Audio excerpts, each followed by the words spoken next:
visit of the entire SL group of stocks. Zee Entertainment has given up that early euphoria, but now just about holding on to the 350 mark. So yes, actually continuing to hold out in the green. It had given up that euphoria, back up in trade. The likes of Zee Learn, Zee Media Corporation, SL Propack, though, they're not being spared the carnage. Well, let's move right on and talk a little bit about the overall maize prices, which are boiling over. A sharp rise in the feed prices with poultry farmers really feeling the pinch of that at a record high. So let's understand the implications from the standpoint of a company, and that is Utkara Foods, who is now joining in. We have Mr. B. Venkatesh Rao, the Director of Foods and Feeds. All right, thank you so much for joining in, and let's talk about the rise that we've witnessed in the feed prices. That's particularly for maize and soya. Are you having a maize procurement trouble? Actually, not a problem exactly, ma'am. The rates have gone up. Basically, this is because per annum the production level is up to this year. It was about 28 million metric tons, which is expected. The requirement is 29, and the next 2 years it will be 45. There's a shortage of at least 15% growth per annum. 60% is the poultry consumption of maize. And basically, they had a little bit of problem with South India also. This army worm pest also created a havoc and destroyed the crop for 15% of this year. So if you see, and even the hoarding, even a little bit of hoarding is going on, and there's a shortage in patches. Geographically, the patches where the rainfall was good but didn't fall where the production is. So we didn't get that kind of production in the crops in overall, if you see maize, and so that's why you can see the pinch. And another problem is that basically we are asking government also to give the schemes which they are promoting, the maize dryers, the maize silos schemes, things like that, so that it can be kept in a proper shape, and logistically and geographically also to store the maize in a proper places in godowns. Please. Right. So to what extent has there been a cost push for poultry? Have broiler prices gone up in the same manner as well? No, I'll give you a funny idea.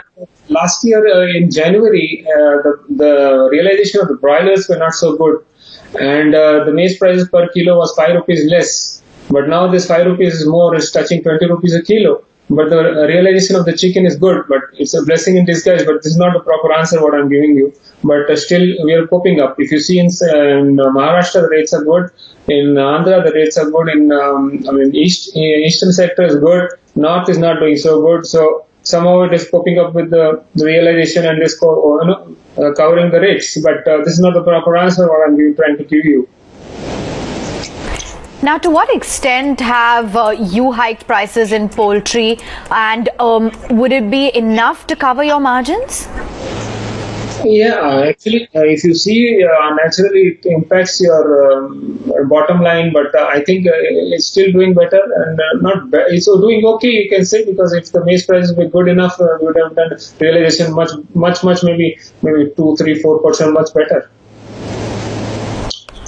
Okay. Now, are you seeing poultry farmers move out of the market due to the kind of feed price and availability situation currently? What's the on-ground situation like? No, it is not possible because the realization is quite impressive, but not very impressive, but it's okay that they can stay, the small farmers also. It basically depends on how the production, how the rains, how it geographically comes, how we are storing, how the traders are going to act. They are not going to stock it. It depends all on that, and plus we are working with the government also to importation. So all these factors, and as you questioned me, that the farmers know they are in production, and still it's a good situation. I would say that. Okay. And if I were to ask you, that there is a glut situation in the egg market as we understand, is that true? And if that were to be the case, how is pricing moved there? Pricing is, glut, normally this part of the year, it's supposed to be picking up, and I think it's not doing so bad as it's been showing, but I think the rates are still good. And in few areas, of course, there's a glut. So the overproduction I've been shouting for the years together, that 10% and 12% broilers. That is what the mantra is. And then, it depends again, some patches are overproducing. And even for soya, it's a big story for soya also. If you want, I can tell you on that. Yeah. Okay, go ahead. The soya prices are also going. Means the cultivation was better, 6 to 7% this year. So the crop was 20% more. I think the growth was at least about 20%. So I think the next 6 months it looks rosy. The requirement of is enough for the country, but seeing the situation that Iran and America having problems. Iran started procuring in our milling last 2 months. 10% there is a hike in the price in soya because the millers have started procuring and start sending to Iran. The plan is so that naturally the farmers will get a little bit of a beating. For example, even China is having a bad time with America. So China is having some Brazilian collaborations where they are going to have further processing for the soya meal. So again, there's going to be procurement likes to be coming from India. So there's again a situation where it is going to come. So all these unavoidable situations are coming. So we have to be careful. That's all. And otherwise, everything looks rosy on the soya front also. Thanks much for giving us a little more clarity as to what the situation is on ground, what the impact is with the overall price rise for maize as well as for some of the other crops. And that's the latest coming in from the management of Uttara Foods. Just a quick status check on the index, 10,720. The Sensex is down 0.5% as well. Lots of those Adani Group stocks, Max Financial